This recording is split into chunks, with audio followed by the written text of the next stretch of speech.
प्रधानमंत्री फसल बीमा योजना है। इसके तहत कोई भी किसान जिसकी अपनी भी जमीन हो, अपनी नहीं हो, वो बीमा करा सकता है।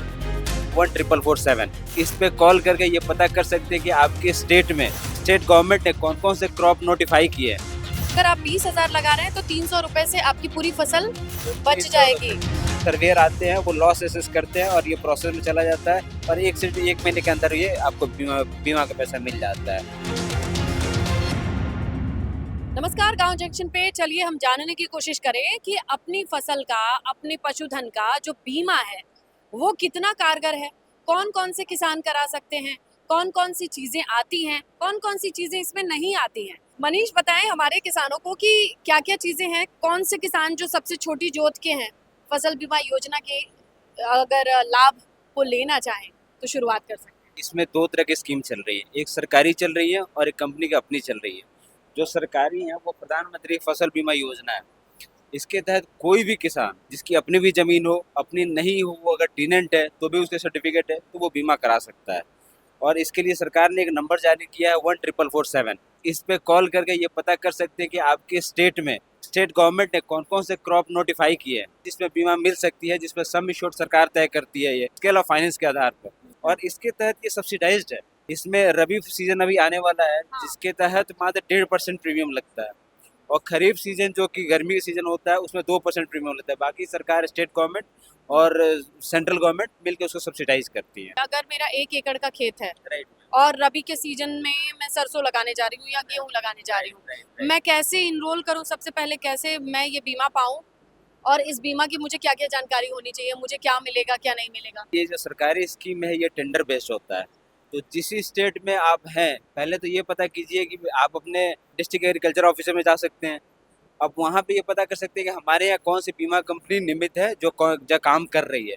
और फिर उसके बाद में उस बीमा कंपनी के सरकार की भी साइट है, ऑनलाइन साइट भी है और उस बीमा कंपनी के भी अपने एजेंट्स होते हैं और ब्रोकर्स होते हैं जिसके तहत आप ये बीमा कर सकते हैं। घर आके वो लोग बीमा कर देंगे, उसमें कोई दिक्कत नहीं है। पहले प्रीमियम के तौर पे कितना पैसा आता है? एक एकड़ जैसे सरसों का आपने या गेहूं का, अगर 1 एकड़ में मान लीजिए गेहूं की मूल्य आती है लगभग 20,000 आती है, तो 20,000 उसका लागत मूल्य सरकार के अनुसार हो गया। 20,000 खर्च उसका निकलने वाला था, लेकिन चूंकि ये 20,000 उसका लॉस हो सकता था अगर कोई अनहोनी हो जाए, तो इसके लिए उसे मात्र उसके 20,000 का 1.5% प्रीमियम लगेगा। और बाकी जो वैसे ये फार्मर शेयर है ये, इसके अलावा सरकार, स्टेट गवर्नमेंट और सेंट्रल गवर्नमेंट अपना अपना शेयर दे देती हैं, प्रीमियम के रूप में दे देती हैं, तो पब्लिक के ऊपर मात्र 1.5% ही आता है। ये है कि इतना कम अमाउंट पे करना होता है प्रीमियम के तौर पे। तो अगर आप 20,000 लगा रहे हैं तो 300 रुपए से आपकी पूरी फसल बच जाएगी, शॉर्ट हो जाएगी। तो इसे जाके सबसे पहले कंपनी आएगी, वो क्या क्या कागज देखती होगी? इसके लिए कंपनियों को अपना लैंड सर्टिफिकेट देना होता है और अपनी आय प्रमाण पत्र देनी होती है। ये डीएचओ में, डिस्ट्रिक्ट एग्रीकल्चर ऑफिस में देना होता है, या इंश्योरेंस कंपनी के बीमा रिप्रेजेंटेटिव हो गए उनको देना होता है और इसके तहत अपना बीमा हो जाता है। अच्छा, मान लीजिए कुछ पासबुक अनहोनी हो गया और आधार, वोटर आईडी कार्ड हो गया, आधार कार्ड हो गया, यही सब नॉर्मल डॉक्यूमेंट्स जो होते हैं वेरिफिकेशन का, वही सब होता है। गड़बड़ हो गई और ये बीमा का पैसा जो रिकवरी हमें हमें चाहिए, ये किस तरीके से, इसकी क्या प्रक्रिया होती है, ये क्या कब मिलता है किसानों को? 2 तरह का होता है, एक तो इंडिविजुअल लॉस होते हैं किसी का, ये पूरे एरिया का लॉस हो जाता है। अगर इंडिविजुअल लॉस होता है आपका तो आपको 72 घंटे के अंदर इंटीमेट करना होता है कि भाई मेरा लॉस हो गया है। फिर वहाँ से सर्वेयर आते हैं, वो लॉस एसेस करते हैं और ये प्रोसेस में चला जाता है और 1 से 1 महीने के अंदर ये आपको बीमा का पैसा मिल जाता है। अगर ये टोटल ओवरऑल लॉस हो जाता है तो उसके लिए सर्वेक्षण किया जाता है, स्टेट गवर्नमेंट भी रहती है उसमें, इंश्योरेंस कंपनी के भी लोग होते हैं और एक सर्वेक्षण करते हैं और उसके तहत पता किया जाता है कि कितना लॉस हो गया, कितना परसेंट।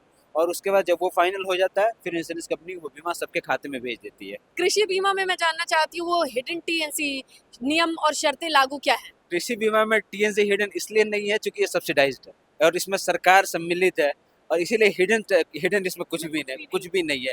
ये सब कुछ ये सरकार के नियम के अनुसार चलते हैं। तो जैसे रबी की सीजन की शुरुआत में ही हर फसल का बीमा होता है या सालाना होता है? नहीं, सीजन वाइज है। अब जैसे रबी की शुरुआत होने वाली है, जी, तो अभी रबी सीजन, अभी रबी जो क्रॉप्स हैं उनका बीमा होगा अभी। यानी किसान अगर 3 फसल बो रहा है तो साल में 3 बार बीमा कराएगा। साल में 3 बार बीमा कर, रबी हो गया, यानी रबी और खरीफ होता है। रबी और खरीफ होता है तो ये दोनों में दो तरीके से। दोनों में सीजन के पहले बीमा हो जाता है। सीजन से पहले ही बीमा कराना सीजन से पहले बीमा कराना पड़ता है, क्योंकि अल्टीमेटली तो हमें बाद में लॉस दिखाना होगा ना कि भाई क्या, अब एक बार लॉस हो ही गया तो बीमा कोई मतलब नहीं रहा। किसी भी सरकारी बैंक में भी जाकर या प्राइवेट बैंक में भी जाकर अपनी बीमा करा सकते हैं, वहाँ डेडलाइन टाइम वगैरह पता कर सकते हैं। क्या कागज है जो उनको स्लिप की तरह मिलता है, कार्ड मिलता है जो उन्हें रखना होता है संभाल के? उन्हें एक तो बैंक से अगर केसीसी ले रखा है तो वो ऑटोमेटिक बीमा हो जाता है। ऑटोमेटिक एजेंट की अगर वो कहते हैं मुझे बीमा नहीं चाहिए तो वो मना कर दिया जाता है, वो नहीं होगा। लेकिन अगर वो मना नहीं करते हैं तो वो ऑटोमेटिक बीमा हो जाता है और बीमा की पॉलिसी दी जाती है।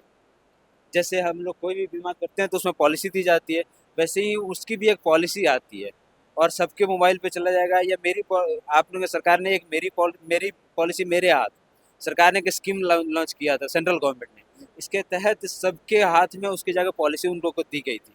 तो एक पॉलिसी होता है जो सर्टिफिकेट है आपका, वो बीमा का प्रूफ हो गया। पंजाब में जब किसानों का ये नुकसान हुआ है, ये बीमा के पंजाब के अंदर फसल बीमा योजना अभी नहीं चल रही थी। हाँ, फसल अब उन्हें महसूस हुआ होगा चलनी चाहिए। तो अब शायद अब वो स्टेट गवर्नमेंट का कॉल होगा, सेंट्रल गवर्नमेंट का कॉल होगा उसमें। हाँ, कि वो लोग कैसे उस चीज़ को देखते हैं। लेकिन अगर बीमा होती तो शायद ये क्लेम बहुत कवर कर देता उन लोगों का लॉस।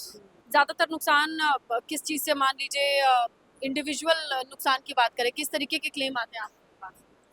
क्लेम मेनली आते हैं वेदर से रिलेटेड होते हैं, जैसे बाढ़ हो गया, सूखा हो गया, ओला हो गया, ऐसे। रोग हो गया, पहला हो। रोग तो जानवरों में ज़्यादा होता है, इस समय कम होता है। इसमें वेदर ही पैरामीटर्स ज़्यादा होते हैं। तो हर किसान के फोन में एक नंबर सेव कर लीजिए, 1447, और हर खेती से पहले अपने फसल को सेव कर लीजिए। बहुत अच्छा सेव गार्ड है, सरकार की ये स्कीम है, हर किसान को लाभ उठाना चाहिए जो भी इस दायरे में आते हैं। डेफिनेटली मैम, ये बीमा होती ही इसलिए है कि अब तो हर चीज़ का बीमा होता है। फसल भी अब गांव-गांव तक पहुंच गया है प्रधानमंत्री फसल बीमा योजना के कारण। पहले लाइफ हो गया, मोटर हो गया, ये सब हो गया, अब फसल गांव-गांव के अंदर तक पहुंच गई। पशुओं के बारे में बताइए, क्या क्या है हाँ, इसका? अब पशुओं के बारे में भी सरकारी स्कीम भी चलते हैं नेशनल लाइव स्टॉक मिशन के रूप में, और हमारी कंपनी के अपने प्रोडक्ट्स भी हैं। ये संपूर्ण पशुधन कवच है जिसके तहत हम लोग पशुओं का भी बीमा करते हैं। क्या है प्रीमियम उसमें? इसका प्रीमियम भी डिपेंड करता है, इसे जनरली 3-3.5% के आसपास प्रीमियम होता है। 1 साल की पॉलिसी, 2 साल की पॉलिसी और 3 साल की पॉलिसीज होती है। इसके तहत पशुओं का हम लोग चेक करते हैं कि कौन वैक्सीनेशन हुए हैं कि नहीं हुए हैं। तो बीमारी से अगर वैक्सीनेटेड है उसके बाद भी बीमारी होती है, अगर उन्हें कुछ हो जाता है तो क्लेम मिल जाता है। मिलाकर के पशुधन हो या फिर आपकी खेती, इंश्योर करना बेहद जरूरी है। अगर ये जानकारी पसंद आई हो तो लाइक कीजिएगा, कोई सवाल हो तो कमेंट कीजिएगा। गांव जंक्शन के लिए मैं स्नेहलता, आपका शुक्रिया। Thank you ma'am.